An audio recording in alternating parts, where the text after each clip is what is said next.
What's up, you guys? It's Graham here. So there's no easy way to put this, but so far 2022 has been the worst year for buying stocks since the Great Depression in 1930. And without exaggeration, some expect the situation to continue getting worse. For example, the British pound just collapsed to its lowest level ever on record. The bond market, which is typically known for its safety, fell to its worst year since 1949. And as of today, the Federal Reserve is hiking rates further and faster than any other point in history. Not to mention, even Congress is taking steps that would enact a trading ban to limit which securities are allowed to be bought and sold. So we should talk about exactly what's going on, what this means for you, and how you could use this information to make you money. Although before we start, as usual, if you appreciate all the information that goes into making a video like this, it would mean a lot to me if you subscribed for the YouTube algorithm if you haven't done that already. It's totally free, it takes you just a split second, and as a thank you, here's a picture of a baby possum. So thank you guys so much, and also big thank you to Public.com for sponsoring this video, but more on that later.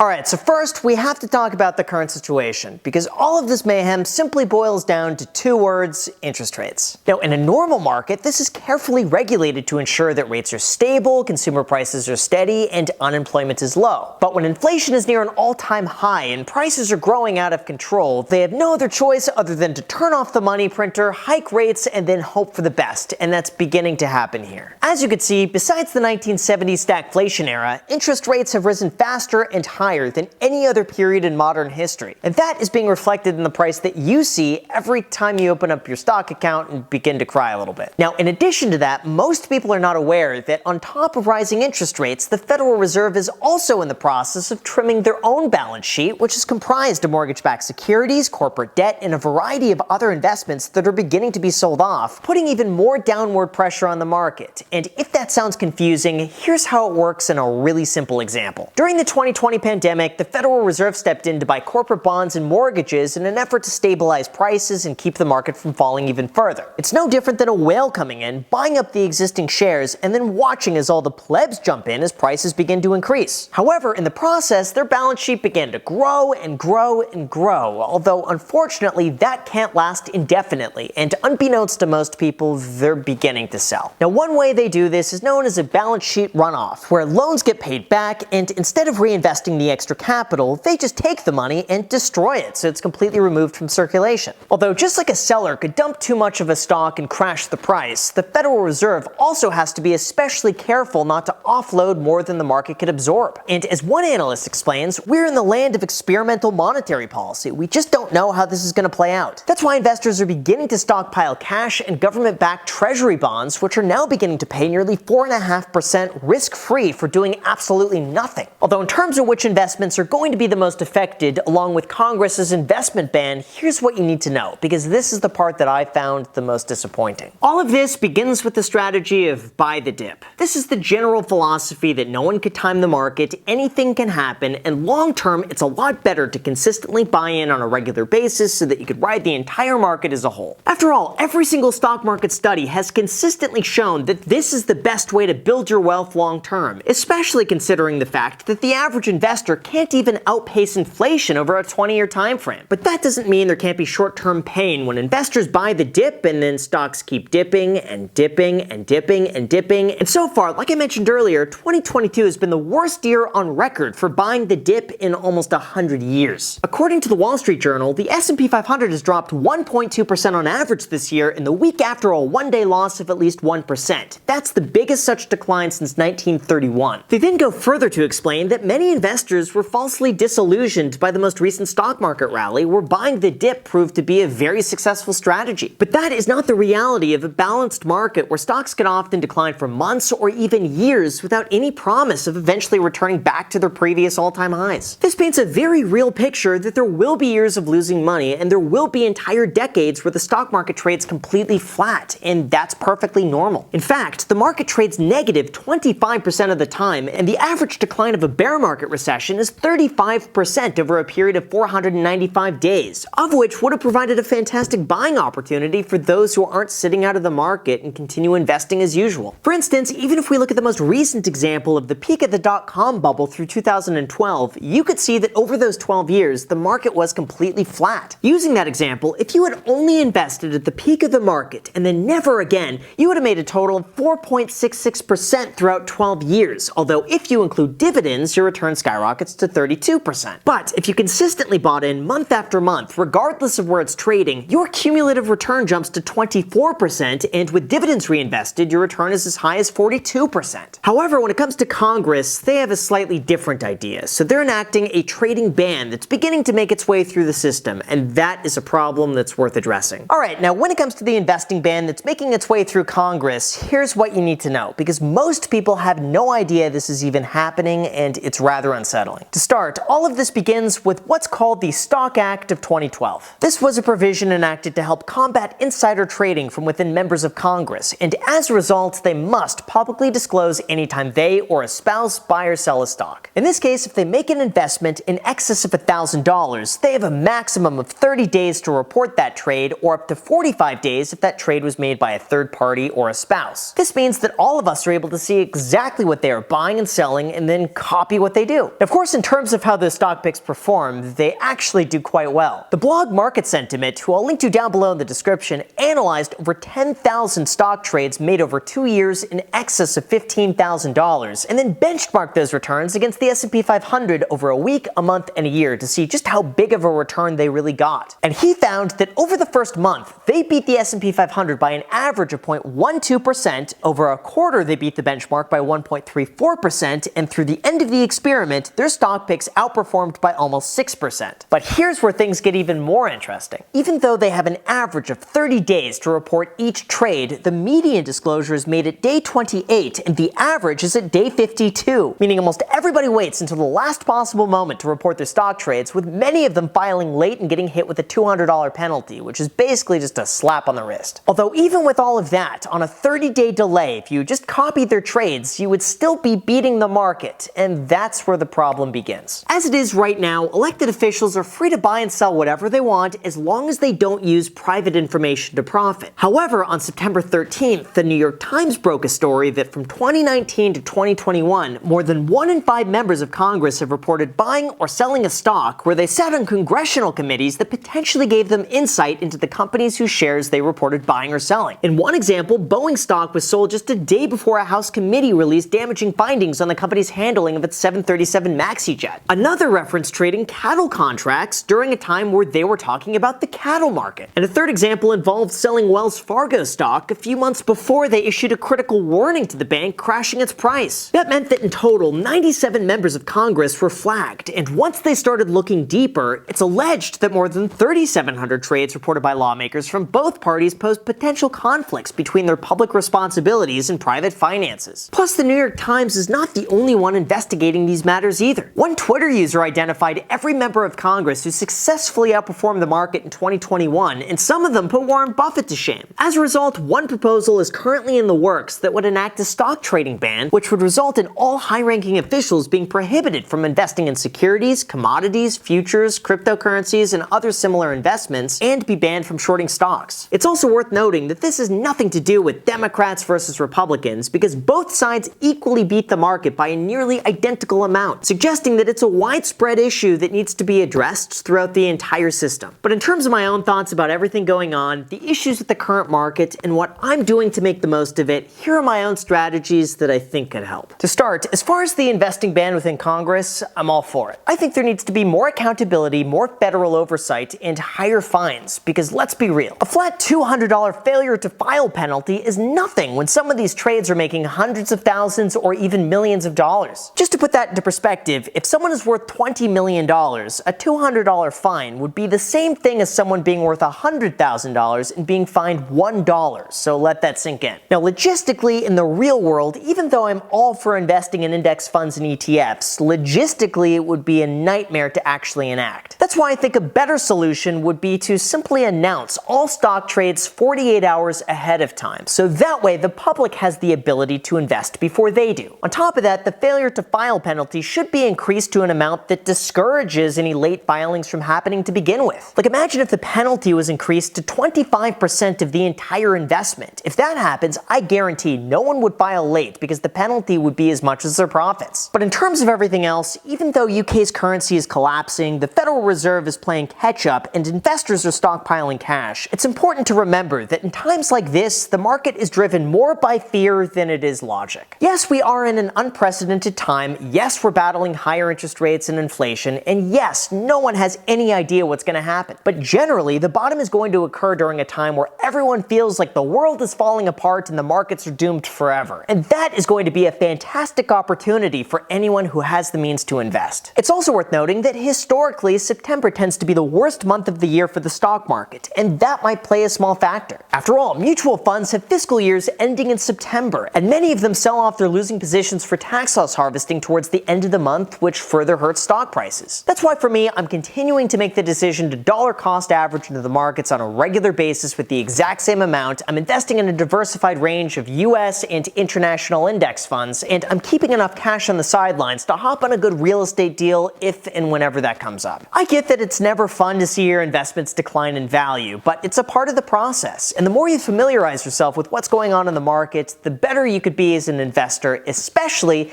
if you smash the like button for the YouTube algorithm. So with that said, you guys, thank you so much for watching. As always, feel free to add me on Instagram. Enjoy. Thank you so much for watching, and until next time.